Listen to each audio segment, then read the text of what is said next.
Is American Sign Language just a visual version of English? Is it just miming out words and phrases? Does it only use your hands? Is saying hard of hearing maybe a little bit nicer when referring to deaf people? No, not necessarily. None of these are actually true, but they are all popular misconceptions people hold about American Sign Language. And some that I held myself before I got to take an American Sign Language class myself and start interacting with some deaf people. So what other misconceptions do we have? Today we're going to be talking about the language itself, its usage, and how to sign so that you can maybe incorporate some basic phrases into your life if you ever meet a deaf person. So first we'll start with a history. It all started in 1814 with a man named Dr. Thomas Hopkins Gallaudet when he met his neighbor's daughter, Alice Cogswell, and she was just a little thing, but he noticed that she was very intelligent, but she was deaf, so she couldn't communicate, and he wanted a way to be able to teach her. So he gathered funds from the community, and he went over to Europe. First, he went to England, and he wasn't very impressed by what he found there, so he instead went to France, and there he found a man named Laurent Clerc, who he took back with him to America, and together they established the first public American school for the deaf, which obviously turned into American Sign Language and has helped millions of children throughout the US and Canada throughout the years. So because of its origin, it's actually a lot more similar to French Sign Language than it is to British Sign Language, and its grammar structure is actually a lot more similar to Chinese than it is to English, which is kind of interesting to think about, but both of them are, both English, Chinese, and ASL are structured subject, verb, object, but unlike English, it doesn't have any to be verbs and it doesn't have any tenses, so that's left up to context, or you could put a timestamp at the beginning of it. So yesterday I did XYZ.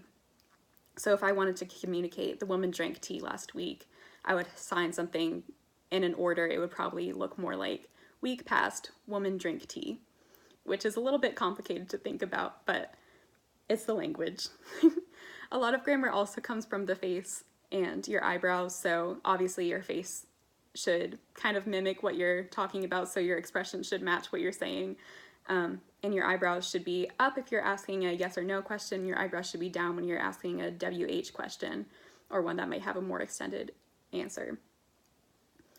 So why is it important? It's crucial to cognitive development to have a language, and if you don't have a language, all learning is delayed, if not prohibited completely.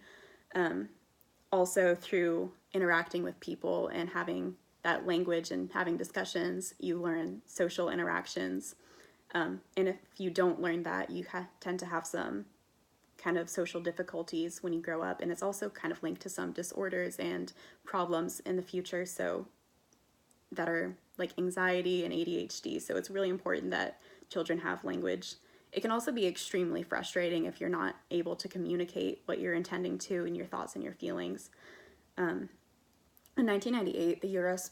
Bureau of the Census said that people who do not use English may be isolated by their limited English proficiency, but I find that the opposite is true, and I'm sure many deaf people could articulate the same feeling. That ASL kind of helps with that isolation. It links them to a deaf community where a lot of people have had the shared experiences. And it's a huge culture, and it's a different cultural identity, actually, to be deaf, and ASL is a huge part of that.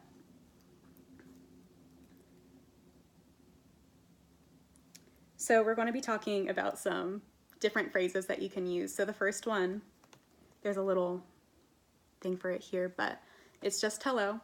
So it's a little bit like a salute, so your finger kind of tucked in and on your forehead, and you bring it out. So hello. The next one is how are you? This one's a two-handed one, so I'm going to set my laptop down. But you start with your hands kind of cupped and together, just like that. And you kind of rotate it out, and that's how. And then you point to the other person. And again, it is a WH question. It's not actually a WH question, but it does have a more extended answer. So how are you? Your eyebrow should be down when you're asking that question.